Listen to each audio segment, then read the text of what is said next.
राजस्थान के मरुस्थल की एकांतता और विशालता हर किसी को आकर्षित करती है।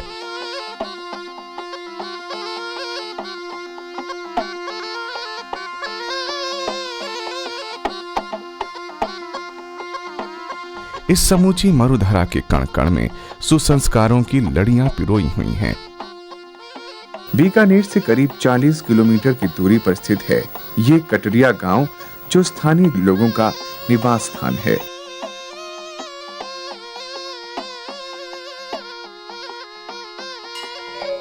इस तरह के संत जसनाथ जी भूले भटके लोगों को सुपथ पर ले जाने वाले संत परंपरा की अलौकिक शक्ति के पुंज थे। देवश्री जसनाथ जी उसी माला की एक मणि है जिस माला रूपी संत मंडली ने मध्यकालीन भारत में भक्ति, योग और ज्ञान की त्रिवेणी बहाई और संस्कृति का नव आलोक फैलाया।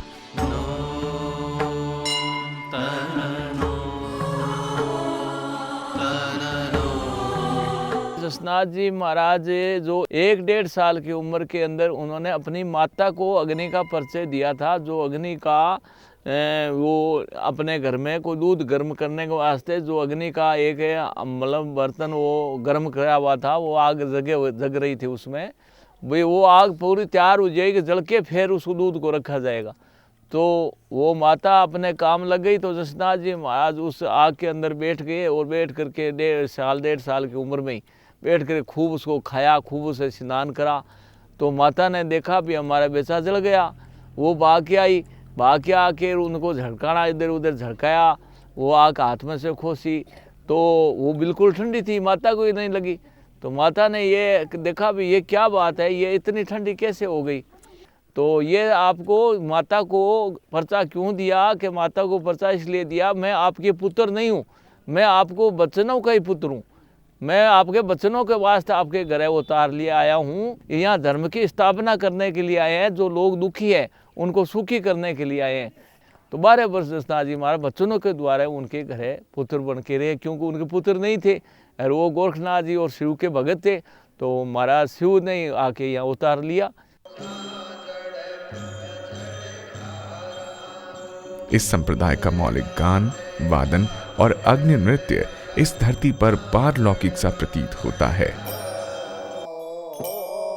अनेक भक्तों ने संगीत के द्वारा ही परमात्म तत्व को हासिल किया। मीरा का संगीत आज भी पूरे भारत के नर नारियों के कंठों में बजता है। सूरदास के पद लोगों की जुबान पर हैं।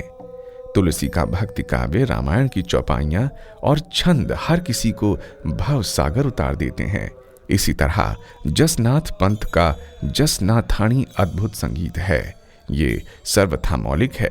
संगीत और नृत्य कहीं से नहीं लिया गया है और न ही कोई अन्य इसका अनुसरण करने में समर्थ है।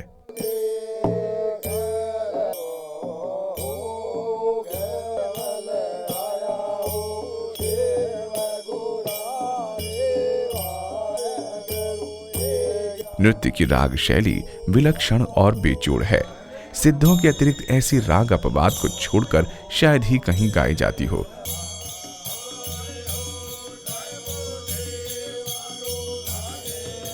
जसनाथी लोक संस्कृति में अग्नि नृत्य की महत्ता जसनाथी साहित्य में खूब अभिमंडित हुई है। लगभग 500 वर्ष पहले से चली आ रही ये प्राचीन लोक सांस्कृतिक विधा गत कुछ वर्षों में जसनाथी संप्रदाय से कहीं और आगे विस्तारित होकर उसकी महक देश के अनेक अंचलों में फैलाती जा रही है।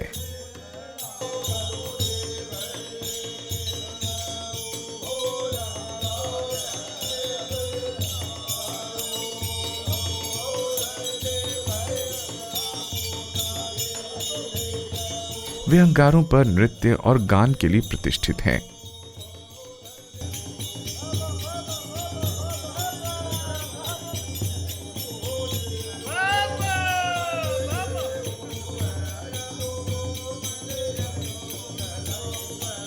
सामान्य जन किस विध अंगारों के ढेर पर नाचता है, बैठता, उठता और श्रद्धा भाव से लबरेज। ये जन जलते अंगारों की लौ को मुंह में ले लेते हैं। यही आस्था तथा कठिन परंपरा उन्हें सद्मार्ग और नैतिक जीवन की ओर अग्रसरित करती है। तथा अपने सद्गुरु के निकट रखती है।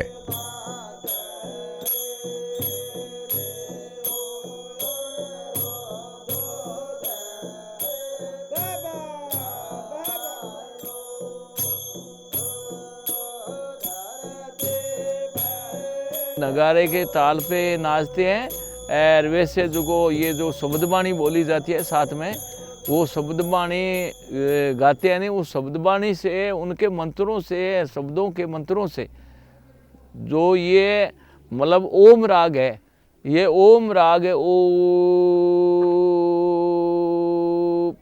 ओम राग से ये गाई जाती है। तो ओम राग से क्या होता है कि इस ओम राग से, इस ध्वनि से जो भी किसी का कष्ट होता है वो ओम राग के सुनने से किया उनका कष्ट है जो दूर हो जाते हैं। और ये अग्नि है जो एकदम शीतल हो जाती है, ठंडी हो जाती है ओम राग से। तो ये महाराज की ध्वनि से ये ओम राग गाई जाती है। इस गाने से ही ये सारा संकट दूर होता है।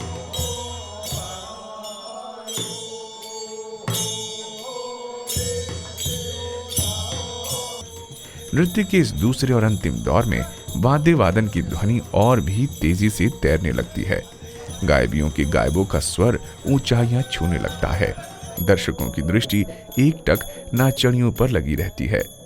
इस दौर में धूणे के अंगारों को नर्तकों द्वारा अपने पैरों से पशुओं के खुरों की मुद्रा में इधर उधर बिखेर दिया जाता है। लोगों का ध्यान इस पर रहता है कि किधर अंगारे यानी मतीरे अधिक बिखरे हैं और आने वाला जमाना कैसा होगा, इस बात का अनुमान लगा लेते हैं।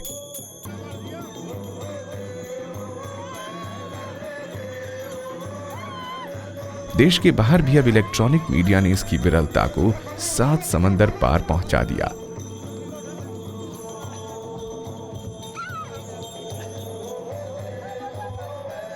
प्रदेश की पर्यटन विभाग ने इसमें पहल कर प्रत्येक वर्ष उनके होने वाले प्रदेश उत्सवों में जसनाथी संप्रदाय का अग्नि नृत्य राजस्थानी लोक कला का अंग हो गया है और यह विविध रंगों से जन को सराबोर कर रहा है।